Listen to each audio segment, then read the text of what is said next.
Hey folks, so I'm going to call it this episode is slightly different because I have a beautiful guest, and on these Archetype Awakenings, I'm bringing people in to sort of for us to share transmissions and stories around different archetypes. And one of the ones that I recorded was Neptune and Neptune musings, which we are going to explore today.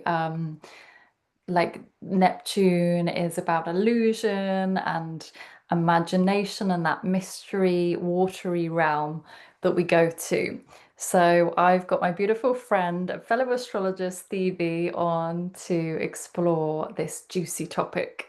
Hello, thanks so much for having me, Hannah. I can't wait actually to explore this topic. Yeah. And I feel like I reached out to you because it was like we both kind of connect to that Neptune archetype quite strongly.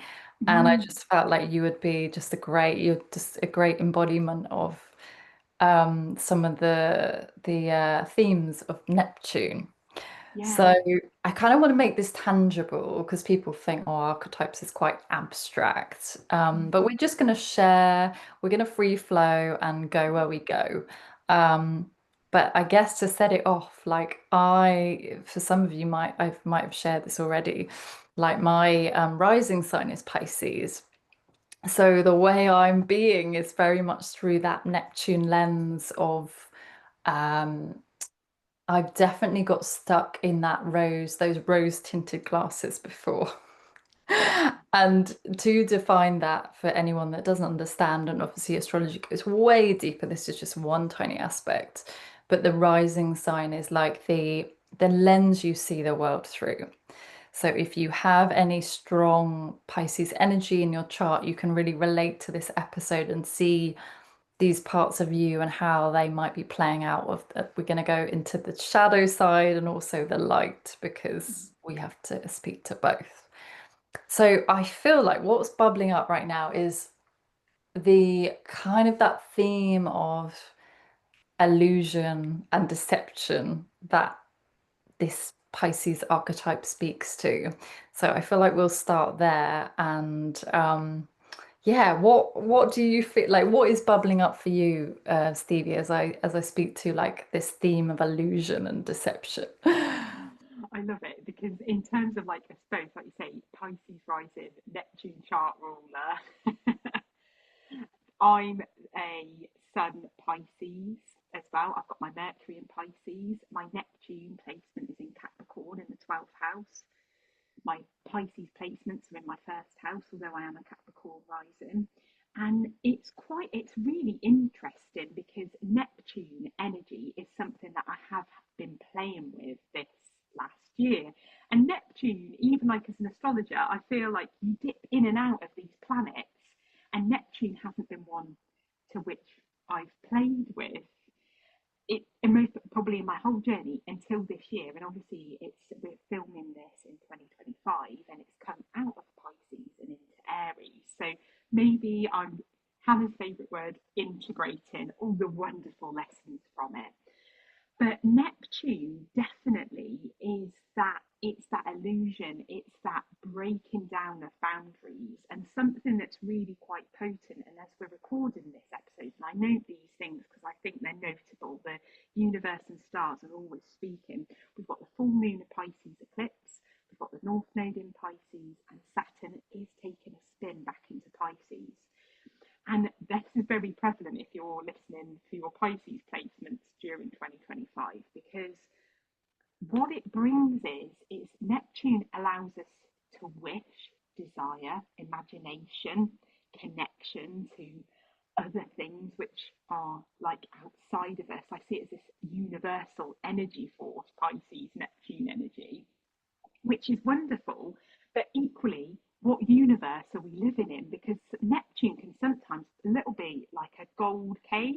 Like you could be so in this romanticized kind of place in these expectations of the world, physical world around you, that you think is what you want, and sometimes it's about that reality check around actually if you when we were talking before we hit record, like you want wealth Well, what does the universe show you? It shows you where you're not wealthy in order to sustain wealth. You want boundaries. Do you think the universe gives you boundaries? No, it shows you the opportunity to enforce boundaries, to put them into place to allow you to thrive. And Neptune has that, it's that like line of, which land are you in? What do you think, Hannah? Yeah, I love that description. Yeah, you've described it beautifully as you always do.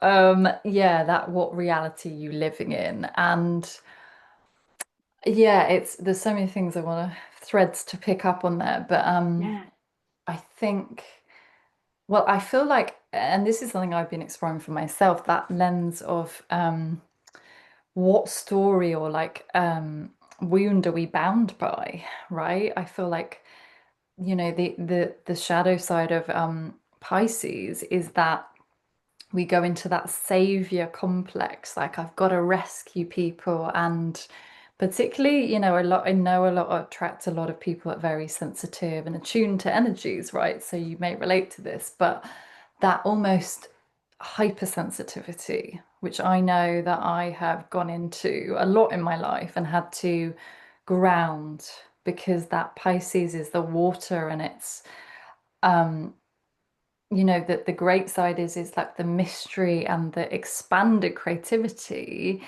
but like you say, that the other side of that is the lack of boundaries, where there's like, okay, I don't know what is mine and what is yours, and then we're merging in this sea, and that's where it's not healthy. And I always say to people that are, this can manifest as actually being disassociated, like checking out of our body. This is very much the realm of Neptune, those can almost speak to those if you've experienced psychedelics. I'm just thinking now and getting an insight of when, and again, you don't have to do psychedelics for this, but I actually did some microdosing with psilocybin, like very small dose. I think I had 6 weeks worth. And the first dose I took, I was like, whoa, this is too much.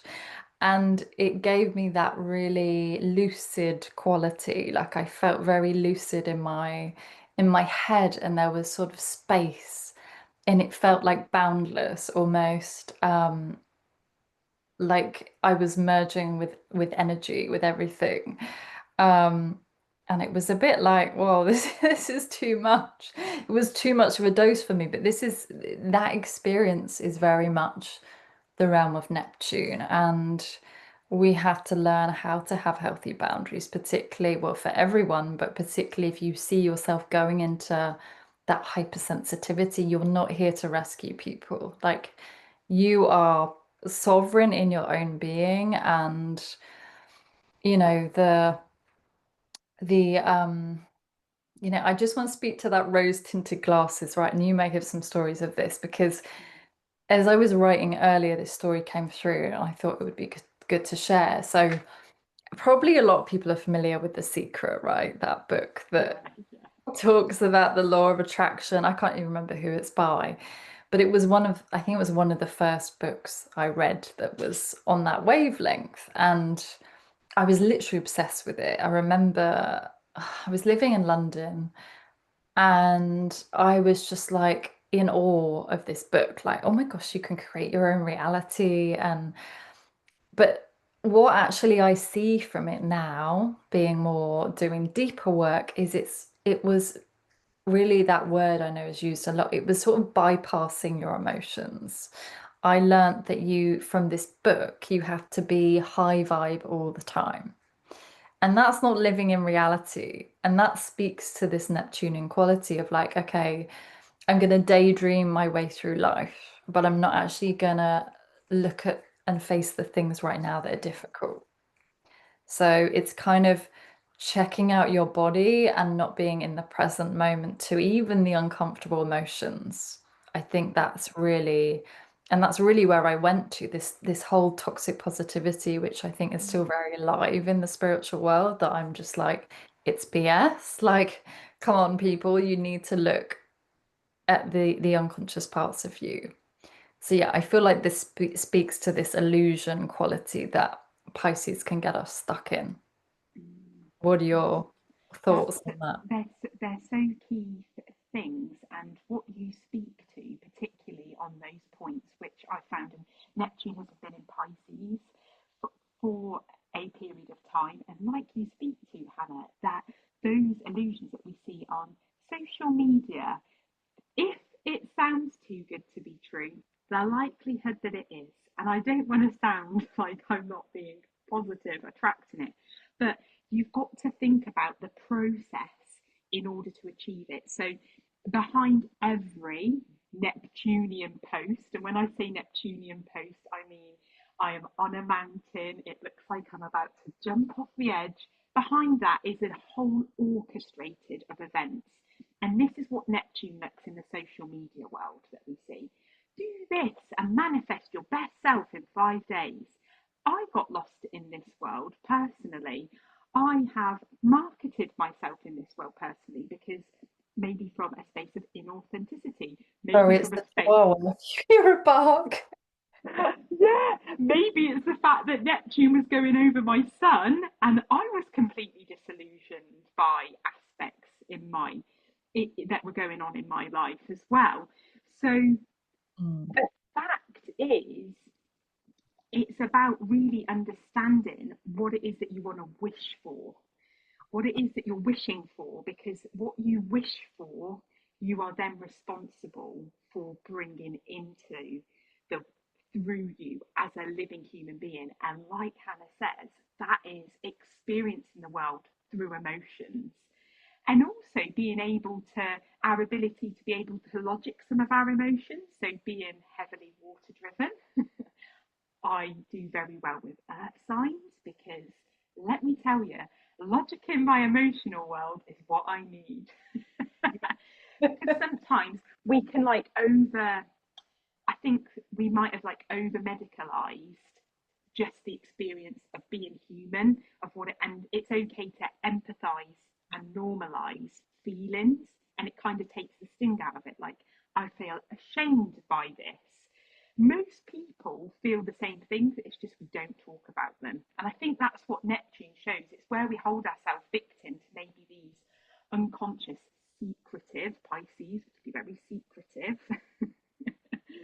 parts of ourselves that we feel that we have to abscond or hide, whereas actually they're a very normalized part of the human experience. And you're never always going to have, as my earthy friends say, not every day is going to be a good day. And it's okay. I love that. Yeah, thank you for sharing truth. Yeah. Sorry that the chihuahua I'm looking after was barking, so I hope it doesn't go in the recording too much. But yeah, there's so many threads of that, and I feel like yeah, that toxic positivity you've spoken to is not realistic because when you know, shove all those uncomfortable emotions under the rug, you're basically saying that that part of you is not worthy of being expressed, is not worthy of being felt.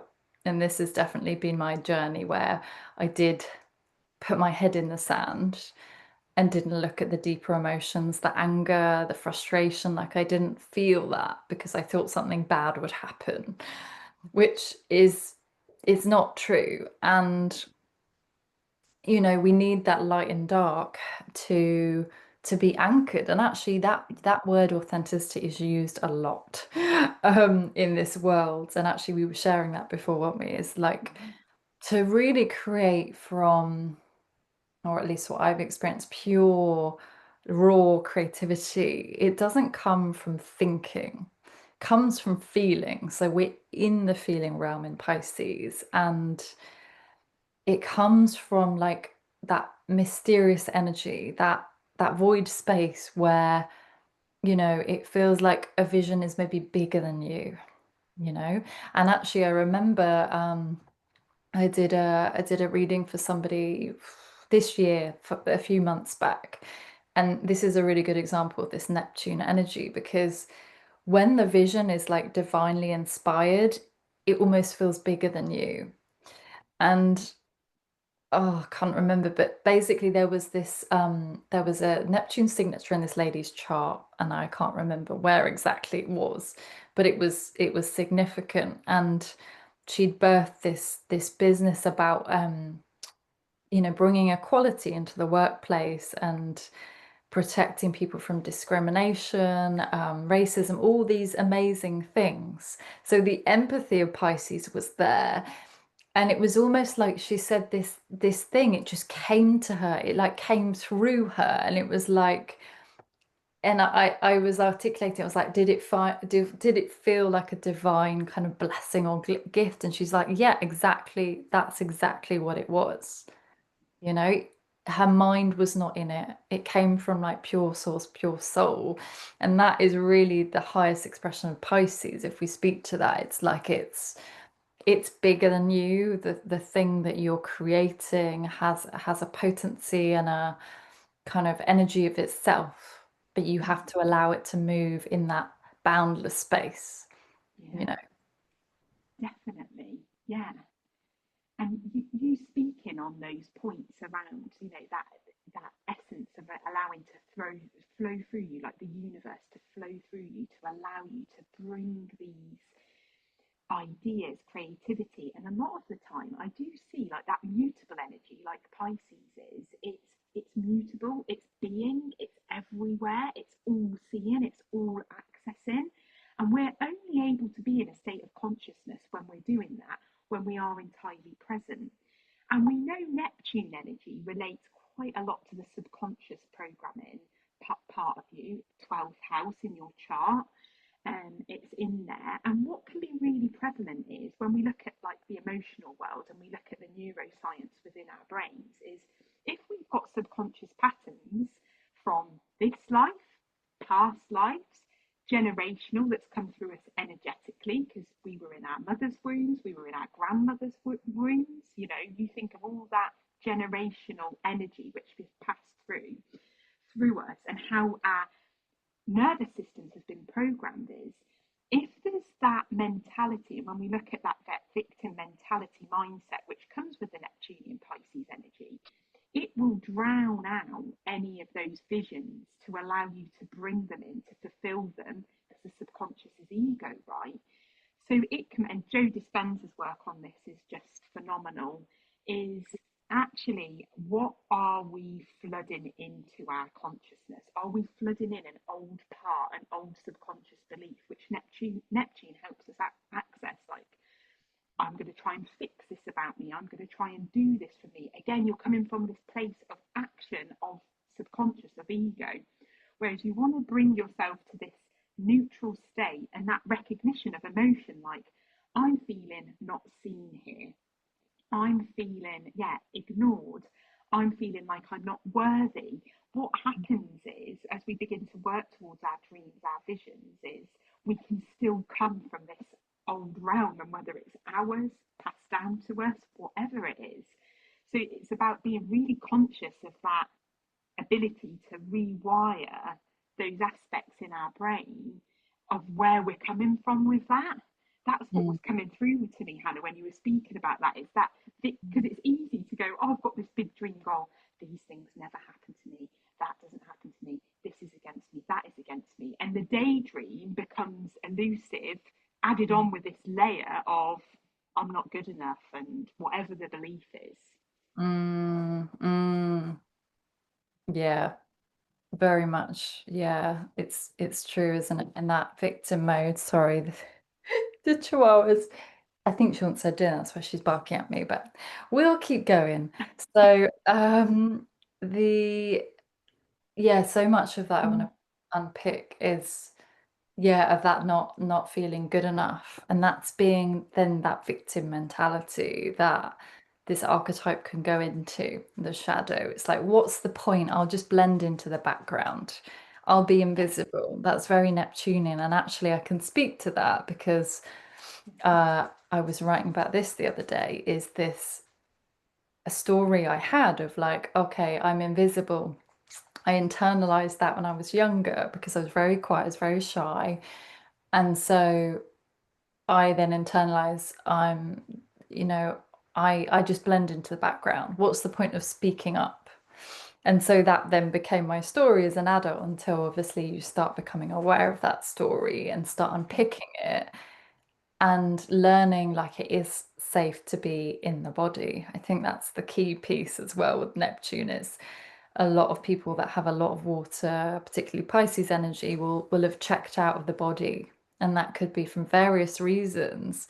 So it was learning how to be in your body and connect with yourself, because actually if you're not in your body you can't bring through that real raw creativity. It's coming through from your head, from your mind, which you were saying about this incoherence. And I feel like what also can happen with Pisces is this very because there's Pisces is very creative and got that daydream, boundless energy. Then the energy, people that have that dominant, or you relate to this in some way, can get very scattered.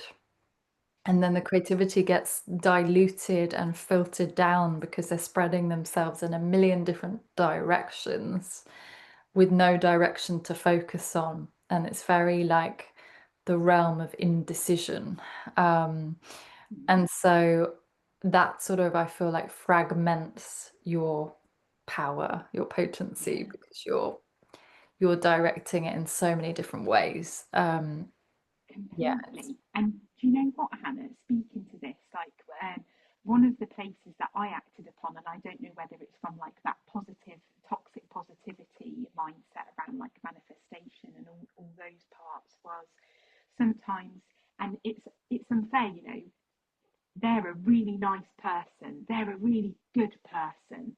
To play, obviously, we have good people, but you don't want to reward the person. It's the behavior, it's the action. And that could be a person, it could be a situation, there could be elements of it.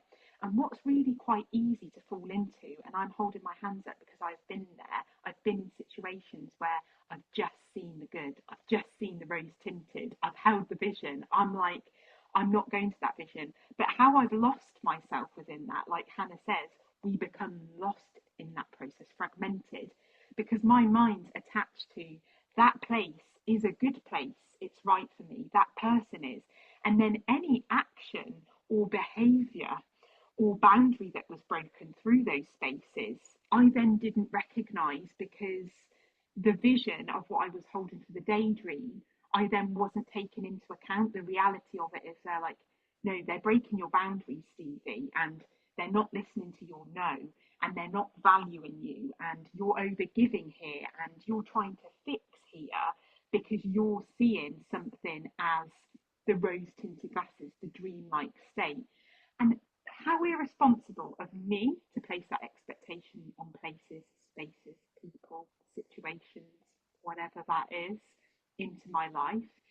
And what we want to come from is this place of like, that was really good. And that's where we can go into this state of gratitude, of flow, of one with the universe. Like, that today was a really good day. I'm grateful for that.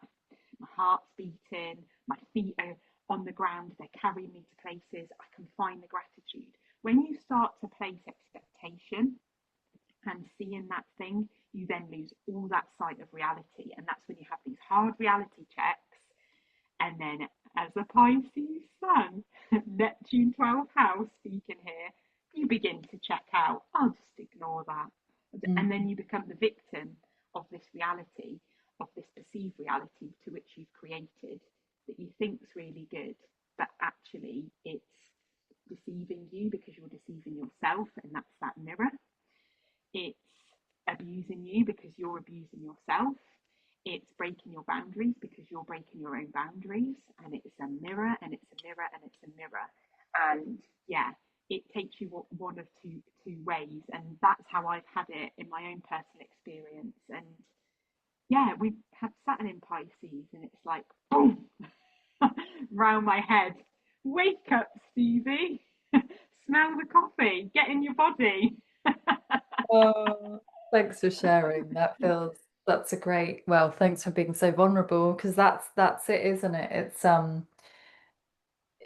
like that gratitude, but I think it's this piece of just being grateful for everything, even the shitty stuff. Yeah, Like we are creating it all. And like you said before, it's like it's in our subconscious in some way. And so I want to go back to the boundary piece because I feel yeah, this is something I've struggled with as well, because what I'm hearing and what you're saying is like wanting the empathy, and you said about the seeing the best in people, yeah, and then that, not you then not putting the boundaries in place that you needed to. So yeah. like what I just love you to speak to that boundaries, or like what has helped you create better boundaries in your life. Like, well, completely withdrawing back was massive part of my boundary process. So no, I'm not going there. Yes, I am. I know it, we see it so much on social media, but I am locked in. I am withdrawn. I am not shut down, but I'm taking a great big audit of what I say yes to and no to. And sometimes, in order to do that, is to not separate, but step back. So a big step back because what here isn't operating.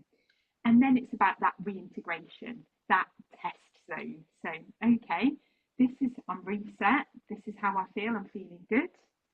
And then beginning the contact to reinstigate, whether it's contact with like individuals, spaces, work boundaries, and it's kind of getting your idea around. And that's how I see it. I love Abraham Hicks's work, and I can see how it can get taken the other way because I've been on both sides. I But relate. I love the work. I love Abraham Hicks. I love it, and I think it's part of the process when you're going on a spiritual connected journey.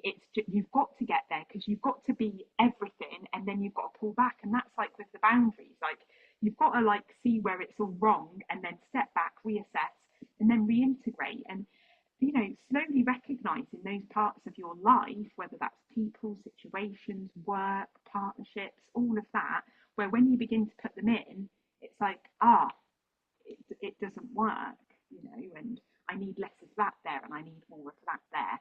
And it's about that constant review. And also, it's about not attaching yourself to the ego. So, not placing the expectations on, they're a really good person, they're going to help me, or this is going to be the thing that, this is one thing I did. Yeah, this is going to be the thing that I can see this creative vision. This is all from ego, by the way, even as I say it. This is going to be the thing. This is how I want to help so many people. Boom. No, Stevie. Boom, boom, boom. It's not happening because it's coming from this place of creation of safety through things externally for my emotional world. Whereas actually, where you are more passive, I'm really grateful for that today. I'd like more of that, please. Because you're holding the boundaries of what you're allowing in and what you're taking out. I hope I've answered that right, Hannah. I could have gone on a Mm. complete different, but that's how I've done it. It's about withdrawing back and then unfortunately reviewing at each stage of like, I said yes there, but actually, and some things I found really hard, you know, I've noticed I'm a little bit of a loner, and I always used to think something was wrong with me because I like so much time on my own. So I've always tried to be connected to people, but actually, the more time I have on my own, I actually have greater connections when I'm connected to people. So I'm honouring like it's okay that I want to run on my own. It's okay that I don't want to go and do a group thing. And even from a kid, I never went and did the group things. I upset all my friends because I never wanted to go on the hen do's because I couldn't do it. I just didn't have this need to do it. But I broke my own boundaries because I thought I'm not doing what society tells me that I should do. Mm. And Mm. I've learned another layer of that as I've got older of like, I'm actually, I like time on my own. I need time on my own. So when I interact with people and they get me and I've had that time, although my time might seem longer than that other person's time, the people in my life who love me know what I need. And my relationships aren't impacted because they know they get the best of me because they've seen me as like, I really need to go and have time on my own versus a Stevie that's had all the time on their own. And I'm like, I'm here, I can help you, I can support you. That contact has much more ripple effects. And it's even just in terms of work and everything, like having a WhatsApp community group where people could access me all the time. What was I thinking? Right. Not in sync with your projector energy that we spoke about before. Yeah, And I yeah, love this what you're showing about boundaries, because what I hear from that is like you're being really resourced. I love that word, resourced, so that you can have better connections with people. yeah, And that also speaks to that realm of Pisces, which is the imagination. You know, you were saying about the kid that was you like time alone. I can definitely relate to that as a kind of more sensitive soul. I was quite happy in my imagination. And sometimes when we need that space alone to really connect with our soul and our essence, and it is more potent in that space. But I love what you're saying about this audit. So, of like checking, I'm really curious for again, just to help anyone listening, we will wrap up very soon, but just speak to lastly that piece around how do you tell that if how do you tell if something's not right for you? Is there, do you feel it in your body? Like, how do you decide if it was a yes or no? Because you were saying about, I felt that that wasn't quite right and I adjust. Just a tip or like a practical thing for people that are struggling with boundaries. yeah. I know I get quite a lot of physical symptoms in my body when I do something. So I'll normally like my tummy will start playing up, and I'm like, and I even like move my thing round my stomach. That solar plexus intuition driving up through my chakra center, like, and it comes up through my heart as well. And it then the energy sticks around my heart because it's in my body. So I'm like, I don't really want to be here. And the other thing that I've noticed as well is I have to place boundaries on things because I get lost in people. So I can go to a party. So my friends laugh at me now. And I got messages once before. They were like, you totally won that night because I said, I'll pick you up and I'll drop you off, girls. But I'm not hanging around chatting because I need my sleep and I've got to get up in the morning. So that's my boundary. So if I'm doing the driving, that's it. And when I actually place boundaries around time, and I'll message my friends now and I'll be like, I sound like a dappy downer, but if I meet you, it's through this time period and then I'm not available. Because what I can do is I can overextend my time. And then what happens is I'll get a residual hangover from giving what I haven't got away. And this is for me to manage. It's not for them. And then I get resentful at myself. And then I won't want to book in another meeting date because I overran on the time that I could energetically be present with someone. That's what I think I saw a survey recently that said most people in the this is in a work context environment just want their colleagues to be present with them. That's in a workspace context. You think of your friend that's thinking, I just want to go home, I've got to put the washing machine on, I really want to read my book, I really want to make my scrapbook, I really want to, whatever it is you'll think, I want to just sit and watch Netflix for a while. Like, I don't want a friend with me that's got a self-care list that they want to get through. Like, you've got to let them go. So I put like time limits on myself. My friends now, I'm like, I'm sorry. But actually, we make so much more of our time because it's like we set, Hannah, how long are we going to record this for? What's the intention? We're wrapping up in a minute. Thank you. That is so like I'm honoring that. And that's so clear. I love that you're saying this is I'm only available because as well, if we don't communicate those things, then like you said, the resentment builds. But it's Yeah, not up to them, it's up to us to go, this is what I need. And I can relate to that just to share briefly as I yeah. remember my partner, we were going to a baby's first birthday party and I was like, oh gosh, this is not my thing. Again, like you, I need a lot of time alone, particularly when they're not my people. They're not the Yeah. people that get me, right? Mm. So I knew, oh, this is going to take a lot of energy. So I said to him, we'll have a sign. Probably 2 hours is enough for me, even an hour and a half. And so we had a sign of like, it's really funny. I think the sign was I'll poke my tongue out. So really weird sign. I'll just do a little thing like this. And actually, at the party, I could feel like, I'd reached my capacity. And it was a very enclosed space, so it felt even more intense. And then it was so funny because I was about to I was like, I've had enough. And then his friend was like, I'm going to make a move in a minute. Do you want a lift? And I was like, yes. But again, it's having that courage to be able to assert the boundary. Because I think a lot of us associate boundaries with being cruel or unkind to somebody, but it's not. It's actually healthy because, like you say, you're more present with that person and they know exactly where you're at as well. So it's clear communication. It is. And you know what? I've got my fingers crossed because Hannah just gave the perfect example of manifestation. She wasn't being overly positive. She issued her needs to the universe. I'm about to stick out my tongue. What does the universe do? There's no resistance there. Do you want a lift? That is when you're not operating from victim mindset. I've got to be here. What are they going to think of me? Sit it out. Just be here. Just be here. As soon as you honour your own needs, the universe will deliver. And it's about breaking, like I said to you, about breaking down like friends that don't get me, they don't get me. Work things that don't get it. They're not meant for me. If you're working hard to make it work now, and this is Neptune's story, you'll be forever working hard to make your dream work, but your dream should work for you. Mm, I love that. I Mm. loved your share because I thought, what a positive manifestation.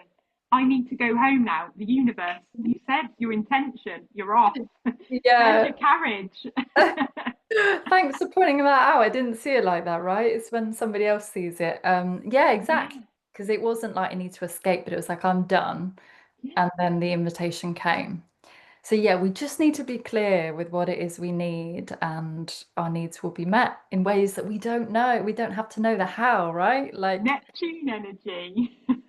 yeah. When it works, it's like that IT. When it works really well. We just overcomplicate the process.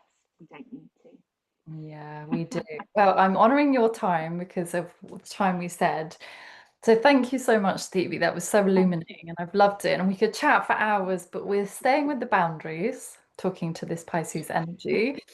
And I hope that has, for anyone listening, that has illuminated some things and helped you understand this energy better. Whether, you will have you'll have Pisces somewhere in your chart. You can go explore that. Um, but yeah, just help you understand more about boundaries and that Neptune mysterious creative energy that we're in. But yeah, thank you, Stevie. It was a Thank joy. you. It's so much It's fun. also so much fun. Thank you. Bye. Bye.